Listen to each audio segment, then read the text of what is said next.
الحمد للہ الذی خلق الانسان والصلاة والسلام على عبده الذي فضله بالاعجاز والبیان وعلى سائر اہلہ واصحابہ صلاة قائمة على ممر الزمان اما بعد۔ ایک صاحب نے سوال کیا ہے، السلام علیکم ورحمۃ اللہ، استاد جی ایک آدمی کا اپنی بیوی کے بھائیوں سے جھگڑا ہوا اور خاوند نے 2 طلاق رجعی دے دی۔ بیوی کے بھائیوں نے اصرار کیا کہ تیسری طلاق بھی دے دو، لیکن خاوند نے انکار کیا۔ بعد میں جب خاوند کمرے میں گئے تو کہا کہ اب تو یہ مجھ پر حرام ہو گئی۔ پشتو میں کہا کہ داخ پما بانے حرامش ہوا۔ تو اب پوچھنا یہ ہے کہ بیوی کو کتنی طلاقیں ہو گئی، اور دوسرا مسئلہ یہ ہے کہ جس کی شادی ہو رہی ہو وہ نکاح میں گواہ بن سکتا ہے کہ نہیں، یعنی اپنے نکاح میں اگر ایک شادی والا ہو اور ایک آدمی اور ہو تو کافی ہے یا اس کے علاوہ 2 گواہ ہونا ضروری ہے۔ تیسرا مسئلہ یہ ہے کہ ایک آدمی نے اپنی بیوی کو 3 طلاقیں دے دی، اب وہ چاہتا ہے کہ بیوی واپس نکاح میں آئے، تو اس نے اپنے دوست کو راضی کر لیا کہ یار آپ نکاح کرو میری سابقہ بیوی سے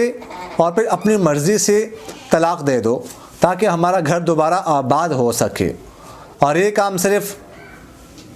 اس اللہ کی رضا کے لیے کرو تاکہ 2 مسلمانوں کا گھر آباد ہو سکے، تو ایسے نکاح کرنے میں کوئی حرج تو نہیں۔ اور چوتھا مسئلہ یہ ہے کہ عدت کے اندر نکاح کرنے سے نکاح منعقد ہو جائے گا یا سرے سے منعقد نہیں ہوتا۔ اور مزید انہوں نے یہ لکھا ہے کہ جو پہلا مسئلہ ہے کہ خاوند نے لفظ حرام کو طلاق دینے کے لیے استعمال نہیں کیا،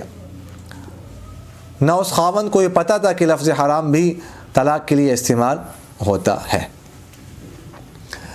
جہاں تک پہلے مسئلے کا تعلق ہے کہ 2 طلاق رجعی دے دی واضح الفاظ کے ساتھ، ایک تو یہ معلوم کرنا ضروری ہے کہ جو 2 طلاق رجعی دی ہے وہ اس وقت خاوند کی حالت، کیفیت، کنڈیشن کیا تھی، کس حالت میں دی ہے، تو وہ جب تک ہمیں تفصیل کا علم نہیں ہوتا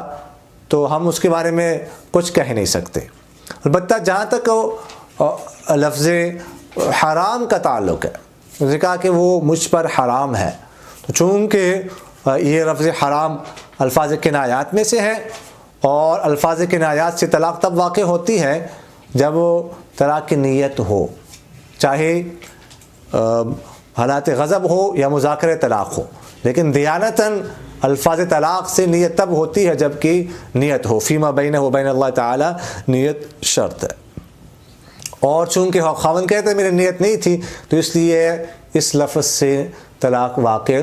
نہیں ہوگی، طلاق واقع نہیں ہوگی۔ دوسرا مسئلہ یہ ہے کہ نکاح اس طرح ہوا ہے کہ ایک جو دولہا نکاح کرنے والا وہ تھا اور ایک اس کا کوئی اور دوست تھا، بس اس کے علاوہ ہوگی وہ بیوی اور کوئی نہیں تھا، تو یہ ذہن میں رکھیے گا کہ اس طرح نکاح نہیں ہوتا،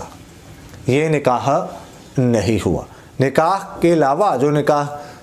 کرنے والا ہے اس کے علاوہ کم سے کم 2 مرد یا 1 مرد 2 عورتوں کا ہونا ضروری ہے، چونکہ یہاں پر گواہوں کا نصاب پورا نہیں ہے، اس لیے یہ نکاح منعقد نہیں ہوا۔ تیسرا مسئلہ کہ 3 طلاق دے دی، اس کے بعد اپنے دوست کو راضی کر لیا کہ آپ میری بیوی سے نکاح کر لے اس شرط پر کہ آپ اس کو طلاق دے دیں اور اللہ کی رضا کی خاطر یہ کام کر لے، تو کیا اس طرح نکاح کرنا یہ اس میں کوئی حرج ہے کہ نہیں، یہ گناہ ہے کہ نہیں؟ دیکھیے گا اس شرط پر حلالہ کرنا، نکاح کرنا، یعنی پہلے شوہر کے لیے حلال کرنا کہ اس کے بعد طلاق دے گا ازدواجی تعلق قائم کر کے، تو اس طرح نکاح کرنا یہ گناہ ہے۔ اور حدیث شریف میں اس طرح جو نکاح کرتا ہے اس پر بھی لعنت وارد ہوئی ہے، اور جس کے لیے وہ حلال کرنا چاہتا ہے یعنی پہلے شوہر کے لیے اس پر بھی لعنت وارد ہوئی ہے۔ تو اس طرح نکاح کرنا یہ درست نہیں ہے، گناہ ہے۔ البتہ اگر نکاح کیا جائے، شروع میں کوئی ایسی بات نہ ہو کہ وہ طلاق دے گا، نکاح کرے، اس کے بعد اس کا انتقال ہو جائے، وہ شوہر انتقال کر جائے، یا اپنی مرضی سے جب وہ طلاق دینا چاہے وہ دے دے، تو پھر اس صورت میں اس کی عدت گزرنے کے بعد پہلے کے لیے حلال ہو جائے گی۔ لیکن اس شرط پر نکاح کرنا کہ اس کے بعد طلاق دی جائے گی، یہ گناہ ہے اور ایسا کرنا درست نہیں ہے۔ اور چوتھا مسئلہ یہ ہے